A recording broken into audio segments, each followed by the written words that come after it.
ഇന്നത്തെ പ്രധാനപ്പെട്ട വിഷയം എന്ന് പറഞ്ഞാൽ ഇന്ത്യയും അമേരിക്കയും തമ്മിലുള്ള താരിഫ് റിഡക്ഷനാണ്. അപ്പോൾ അതിനെക്കുറിച്ച് പലതരത്തിലുള്ള വാർത്തകളൊക്കെ വരുന്നുണ്ട്. പലരും ഈ എണ്ണ വിൽപ്പന അല്ലെങ്കിൽ എണ്ണ വ്യാപാരവുമായിട്ട് ബന്ധപ്പെട്ട് നമ്മൾ ഗ്ലോബലി തന്നെ ശ്രദ്ധിച്ചു കഴിഞ്ഞാൽ പല രാജ്യങ്ങളിലും എണ്ണ ഉൽപ്പാദിപ്പിക്കപ്പെടുന്നുണ്ട്. ഇപ്പം ലാറ്റിൻ അമേരിക്കൻ രാജ്യങ്ങളായിക്കോട്ടെ, അതേപോലെ തന്നെ ആഫ്രിക്കൻ രാജ്യങ്ങളായിക്കോട്ടെ, അതുപോലെ തന്നെ മിഡിൽ ഈസ്റ്റിലായിക്കോട്ടെ, അപ്പോൾ ഇങ്ങനെ ഏഷ്യൻ സൈഡിലാണെങ്കിൽ റഷ്യ ആയിക്കോട്ടെ, അതേപോലെ അമേരിക്ക, ഒരുപാട് രാജ്യങ്ങൾ ഈ മേഖലയിൽ പ്രവർത്തിക്കുന്നുണ്ട്. അപ്പോൾ ഇതിനകത്ത് നിർണായകമായിട്ടുള്ള ക്വാണ്ടിറ്റി, അതാണ് നമ്മളിവിടെ ഏറ്റവും കൂടുതൽ ശ്രദ്ധേയമായിട്ട് നോക്കി കാണേണ്ടത്. അപ്പോൾ ഇതിനകത്ത് ഏറ്റവും കൂടുതൽ ഫോസിൽ ഫ്യൂവൽ ഇപ്പം ഉള്ളത് വെനിസുലയുടെ അടുത്താണ്. അതാണ് മനസ്സിലാക്കേണ്ടത്. ലാറ്റിൻ അമേരിക്കൻ രാജ്യമായിട്ടുള്ള വെനിസുലയുടെ അടുത്താണ്. ഇപ്പോൾ ഈ വെനിസുലയുടെ എണ്ണ ഇപ്പോൾ കൺട്രോൾ ചെയ്യുന്നത് അമേരിക്കയാണ്. അത് നമ്മൾ ആദ്യം അത് മനസ്സിലാക്കിക്കോണം. പിന്നെ ഇത്രയും നാളും വെനിസുലയുടെ എണ്ണ ഇന്ത്യക്ക് വന്നിട്ടില്ലേ ചോദിച്ചാൽ വന്നിട്ടുണ്ട്. അത് എങ്ങനെയാണ് ഇന്ത്യയിലേക്ക് എത്തുന്നത് പറഞ്ഞാൽ അത് ഷാഡോ ഫ്ലീറ്റുകൾ വഴി ഇറാനിലെത്തും, ഇറാനിൽ നിന്നും ഇന്ത്യയിലേക്ക് എത്തും. അതുപോലെ റഷ്യയും ഇതേപോലെ ഷാഡോ ഫ്ലീറ്റുകൾ വഴി വെനിസുലയുടെ എണ്ണ ഇന്ത്യയിലേക്ക് എത്തിക്കാറുണ്ട്. അപ്പോൾ ഇത് നമ്മൾ മനസ്സിലാക്കിക്കൊണ്ട് വേണം ഈ ഫോർമുല കൃത്യമായിട്ട് മനസ്സിലാക്കാൻ. അപ്പോൾ ഇന്ത്യക്ക് വന്നുകൊണ്ടിരുന്നത് വെനിസുല എണ്ണ തന്നെയാണ്. അതായത് മൊത്തത്തിലല്ല, നമ്മൾ ഇത് വെനിസുലയുമായിട്ട് ഡയറക്റ്റായിട്ട് വാങ്ങിക്കുന്നു എന്നുള്ളൊരു കണക്കൊന്നും നമ്മൾ കാണിക്കാറില്ല. പോർട്ട് ഓഫ് എൻട്രിയിൽ നമ്മൾ അങ്ങനെയൊന്നും മെൻഷൻ ചെയ്യാറില്ല. എല്ലാ സാധനങ്ങളും പോർട്ടിൽ എൻട്രി ആകുമ്പോഴത്തേക്കും പോർട്ട് ഓഫ് എൻട്രി എന്ന് പറഞ്ഞൊരു റെക്കോർഡുണ്ട്.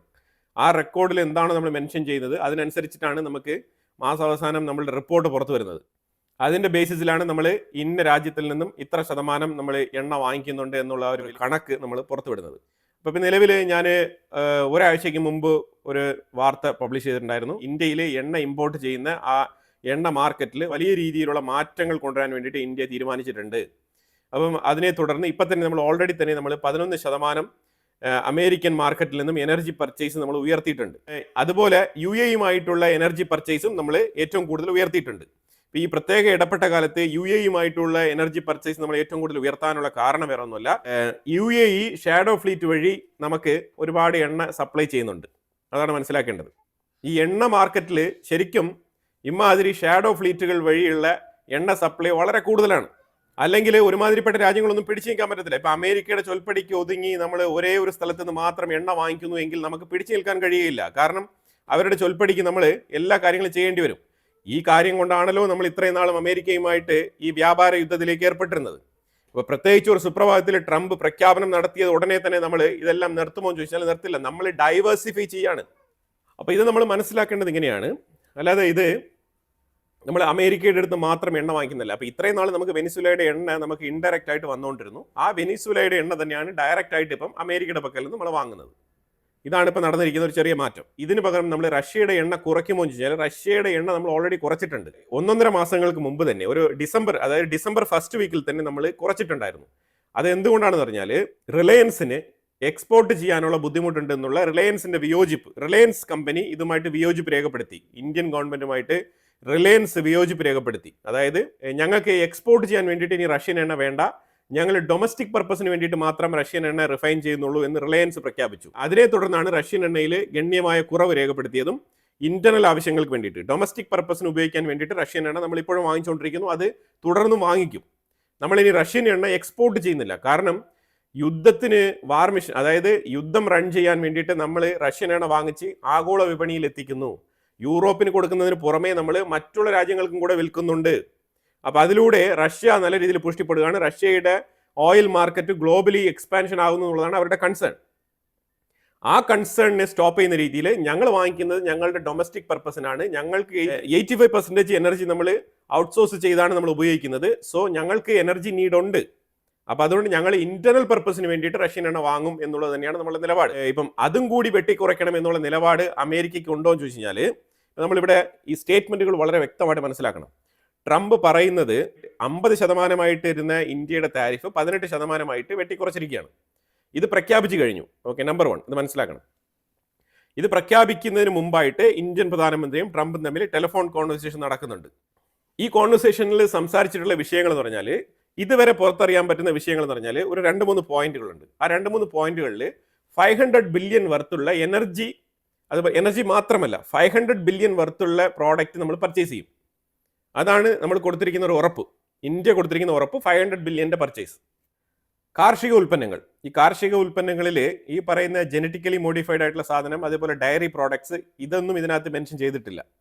ഇതിനകത്ത് അഗ്രികൾച്ചർ പ്രോഡക്റ്റിൽ ഇന്ത്യക്ക് വേണ്ട കാര്യങ്ങൾ മാത്രം, സെലക്റ്റീവ് ആയിട്ടുള്ള കുറച്ച് സാധനങ്ങൾ, ഇന്ത്യയിലുള്ള കർഷകരെ ബാധിക്കാത്ത തരത്തിലുള്ള ചില ടേംസ് ആൻഡ് കണ്ടീഷൻസ് ആണ് അതിനകത്ത് ഉൾക്കൊള്ളിച്ചിരിക്കുന്നത് എന്നാണ് പറയുന്നത്. അതുപോലെ കൽക്കരി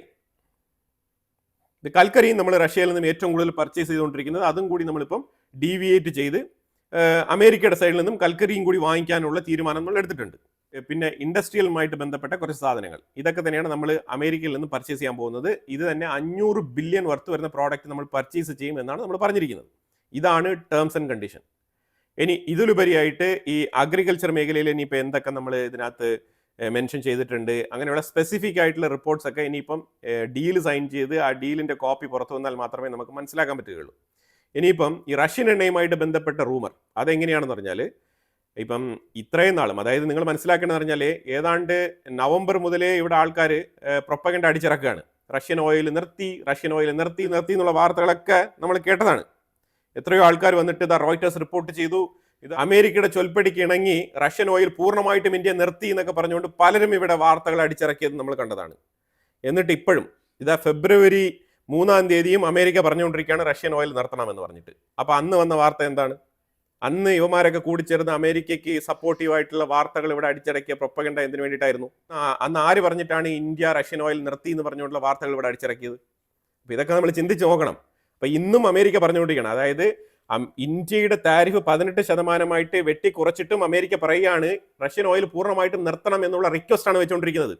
അതായത് റഷ്യൻ ഓയിലിൽ ഇന്ത്യ ഒരു വിട്ടുവീഴ്ചയും വരുത്താത്ത സ്ഥിതിക്ക് വേറെ ഒരു വഴിയും ഒരു ഗതിയും ഇല്ലാണ്ട് അമേരിക്ക താരിഫ് വെട്ടിക്കുറയ്ക്കേണ്ട നിർബന്ധിത അവസ്ഥയിലേക്ക് തള്ളപ്പെട്ടിരിക്കുകയാണ് എന്നുള്ളതാണ് നമുക്ക് ഇതിനകത്ത് വായിച്ച് മനസ്സിലാക്കാൻ പറ്റുന്നത്. അതായത് ഇതിനകത്ത് അമേരിക്കയുടെ ഒരു രീതിയിലുള്ള ഡോമിനൻസും കാണാൻ കഴിയുന്നില്ല. ഇതിനൊരു കാര്യം നമ്മൾ മനസ്സിലാക്കേണ്ടത്, അമേരിക്ക ഫ്യൂച്ചറിസ്റ്റിക് ആയിട്ട് ഇപ്പൊ തിങ്ക് ചെയ്ത് തുടങ്ങിയിട്ടുണ്ട്. ഇതിന് പ്രധാനപ്പെട്ട കാരണങ്ങളായിട്ട് 2-3 വിഷയങ്ങൾ ഇതിനകത്തുണ്ട്. അതെന്താണെന്ന് പറഞ്ഞാൽ, ഇന്ത്യയെ ഇങ്ങനെ വിട്ടുകഴിഞ്ഞാൽ ഇന്ത്യ തീർച്ചയായിട്ടും അമേരിക്കയ്ക്ക് എതിർചേരിയിൽ നിന്ന് മുന്നോട്ട് പോകാൻ ഒരു രീതിയിലും മടി കാണിക്കാത്ത ഒരു രാജ്യമാണ്. കാരണം നമ്മളെ കുറെ കാലം കൊണ്ടേ അമേരിക്ക പാകിസ്ഥാൻ ചേരിയോടൊപ്പം ചേർന്ന് നിന്നുകൊണ്ട് ഇന്ത്യക്കെതിരെ തന്നെയാണ് അവർ ചരിത്രത്തിൽ ഉടനീളം അവരുടെ നിലപാട്. ആ സാഹചര്യങ്ങളിലെല്ലാം തന്നെ ഇന്ത്യ ശക്തമായി പിടിച്ചു നിന്നിട്ടുണ്ട്. അപ്പൊ അതുകൊണ്ട് ഇന്ത്യക്ക് എക്സ്പീരിയൻസ് ഉണ്ട്. അമേരിക്കയുടെ സപ്പോർട്ട് ഇല്ലാതെ മുന്നോട്ട് പോകാൻ ഇന്ത്യക്ക് കഴിയും. അപ്പൊ അതിന്റെ എക്സാമ്പിൾ ആയിട്ട് ഇന്ത്യ തുടരെ ഒരുപാട് രാജ്യങ്ങളുമായിട്ട് ട്രേഡ് എഗ്രിമെന്റ് സൈൻ ചെയ്തിട്ടുണ്ട്, ഫ്രീ ട്രേഡ് എഗ്രിമെന്റുകൾ സൈൻ ചെയ്തിട്ടുണ്ട്. യൂറോപ്പുമായിട്ട് സമീപത്തിൽ നമ്മൾ വെച്ച കരാർ ശരിക്കും അമേരിക്കയുടെ നെഞ്ചത്തേറ്റ വെടിയാണ്. അപ്പൊ തന്നെ കട്ടപ്പുകയായി ട്രംപിന് എല്ലാ കാറ്റും കിളിയെല്ലാം പോയിരിക്കുന്ന അവസ്ഥയായിരുന്നു. അതാണ് മനസ്സിലാക്കേണ്ടത്. അപ്പൊ ഇനി ഇന്ത്യയെ ഇതേ മാതൃകയിൽ വിട്ടുകഴിഞ്ഞാൽ ചൈനയാണെങ്കിൽ അങ്ങ് ഡോമിനേറ്റ് ആയി മുന്നോട്ട് വരികയാണ്. ഇപ്പൊ തന്നെ ചൈനീസ് കറൻസിക്കാണ് ഏറ്റവും കൂടുതൽ ഗുണമുണ്ടാകുന്നത് അമേരിക്കയുടെ ഈ തീരുമാനം കൊണ്ട്. ഇന്ത്യയെ എത്രമാത്രം താഴ്ത്തിക്കെട്ടുന്നോ അത്രമാത്രം ചൈന മുന്നോട്ട് പോകും. ചൈന മുന്നോട്ട് പോകുന്നത് അമേരിക്കയ്ക്ക് ദോഷം ചെയ്യുന്ന പരിപാടിയാണ്. അപ്പൊ അമേരിക്കയ്ക്ക് എന്തുകൊണ്ടും ഇതേ നിലയിൽ തുടരാൻ പറ്റാത്ത സാഹചര്യമാണ്. ഇന്ത്യ മറ്റുള്ള എല്ലാ മേഖലകളിലും അവരുടെ പ്രസൻസ് തെളിയിച്ചുകൊണ്ടിരിക്കുകയാണ്. അപ്പൊ അതുകൊണ്ട് ഇന്ത്യയുമായിട്ടുള്ള ഒരു സഹകരണം വളരെ അനിവാര്യമാണ്. അല്ലാതെ ഇനിയിപ്പോൾ അമേരിക്കയുടെ 1-2 ചെറിയ അഗ്രികൾച്ചർ പ്രോഡക്റ്റിന് വേണ്ടിയിട്ട് ഇന്ത്യയെ ഇങ്ങനെ ഒരു ബാരിയർ ഇട്ട് നിർത്തിക്കഴിഞ്ഞാൽ അത് അമേരിക്കയ്ക്ക് തന്നെ ദോഷം ചെയ്യും. ഇനിയിപ്പോൾ അടുത്ത് ഇന്ത്യയിൽ നടക്കാൻ പോകുന്ന പ്രധാനപ്പെട്ട ഈവന്റുകളിൽ ഒന്നാണ് ബ്രിക്സ് കൂട്ടായ്മ. അത് ഇന്ത്യ പൊലിപ്പിക്കും. അപ്പൊ ഇതിനൊക്കെ ഒരു മയപ്പെടുത്തൽ, ഒരു ഫ്ലെക്സിബിലിറ്റി ആവശ്യമുണ്ട്. അതിന്റെ ഭാഗമായിട്ടാണ് അമേരിക്ക ഇപ്പൊ പടിയിറങ്ങി വന്നിരിക്കുന്നത്. അപ്പൊ ഈ പടിയിറങ്ങി വന്നിട്ട് താരിഫ് കുറച്ചിട്ടാണ് പറയുന്നത് റഷ്യൻ എണ്ണ പൂർണ്ണമായിട്ട് നിർത്തണം എന്നാണ് പറയുന്നത്. അത് നിർത്തും നിർത്തില്ല എന്നുള്ളതൊക്കെ ഇത് സ്റ്റേറ്റ്മെന്റിൽ ഇങ്ങനെ തന്നെ തുടരും. അല്ലാതെ അമേരിക്കയുടെ ചൊൽപ്പടിക്ക് ഒരുങ്ങി ഇന്ത്യ റഷ്യൻ എണ്ണ പൂർണ്ണമായിട്ട് നിർത്തില്ല. ഇന്ത്യ അടുത്ത് റഷ്യയുമായിട്ട് SU-57 മാനുഫാക്ചറിങ് യൂണിറ്റ് ഇന്ത്യക്കുള്ളിൽ സ്ഥാപിക്കാൻ പോവാണ്.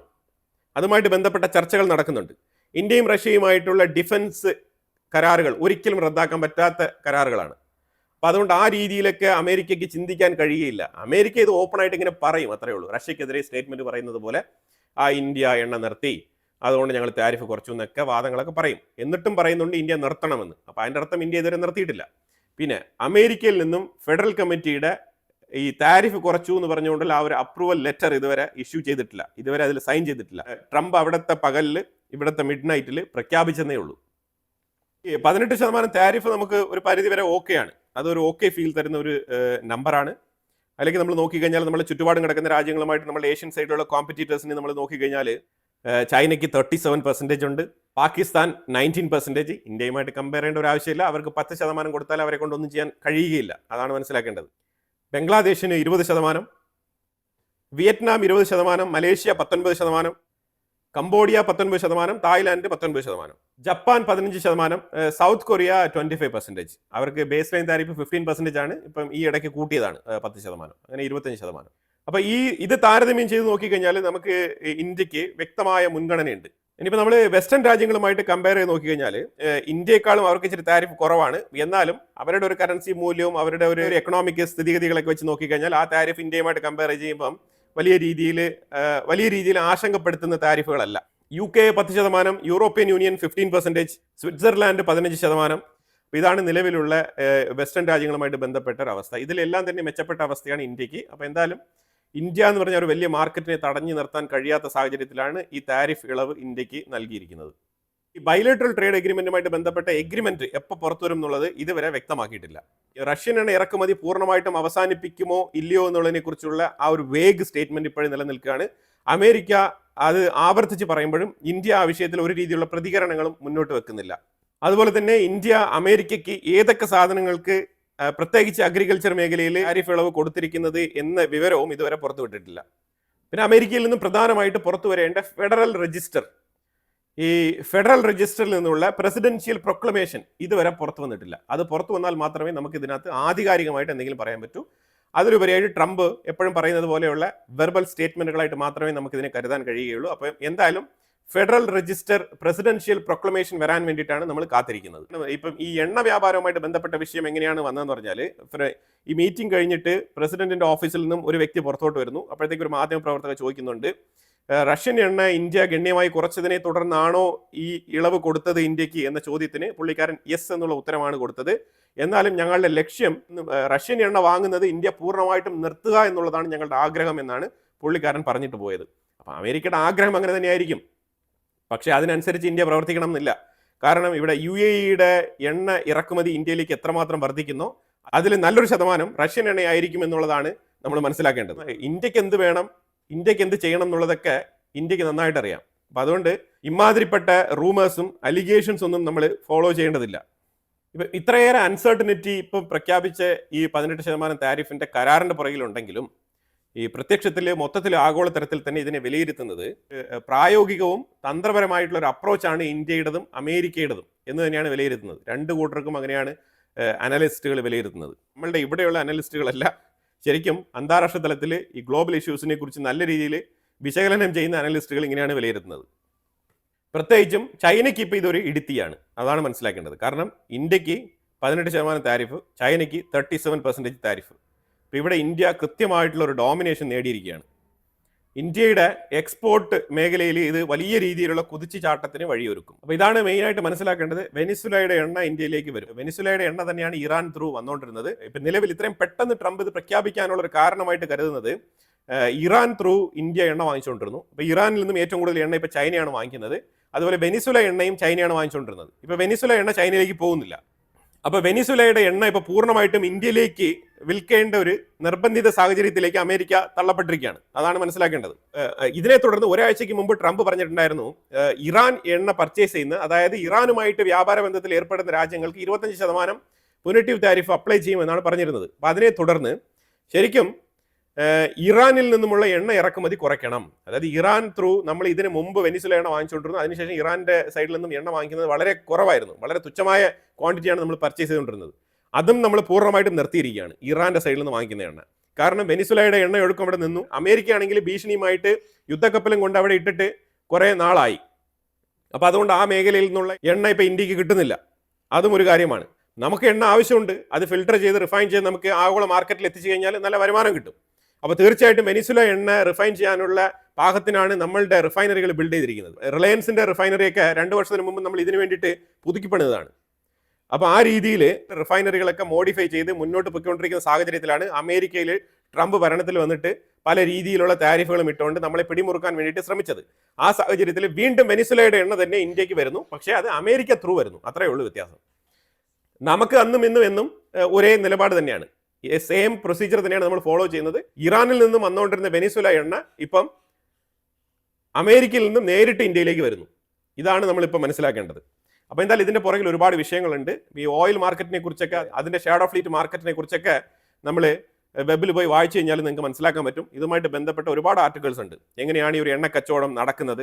കടലിൽ ഇന്റർനാഷണൽ സോൺ ഉണ്ട്, ആ സോണിലാണ് ഇതിന്റെ കംപ്ലീറ്റ് കളികളും നടക്കുന്നത്. എല്ലാ കാലത്തും എല്ലാ ഷാഡോ ഫ്ലീറ്റുകളെയും എല്ലാ രാജ്യങ്ങൾക്കും പോയിട്ട് സീസ് ചെയ്യാനൊന്നും പറ്റത്തില്ല. അത് അത്ര എളുപ്പത്തിൽ നടക്കുന്ന പണിയല്ല.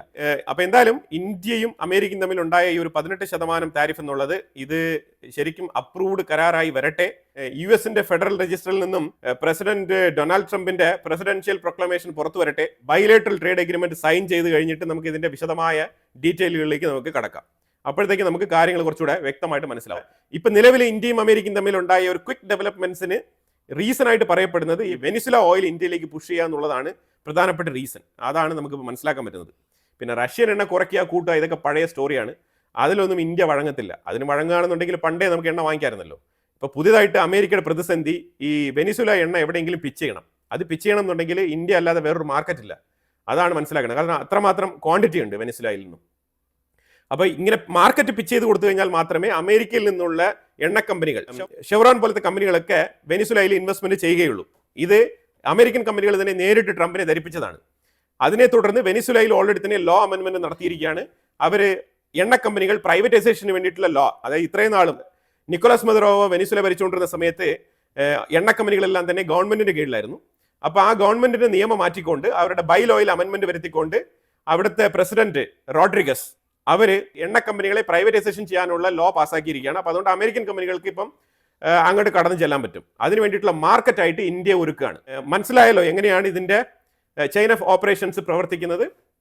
ഇന്ത്യയുടെ 18% താരിഫ് എടുത്ത് മാറ്റിയതിന് പ്രധാനപ്പെട്ട റീസണിൽ ഒന്ന് ഇതാണ്.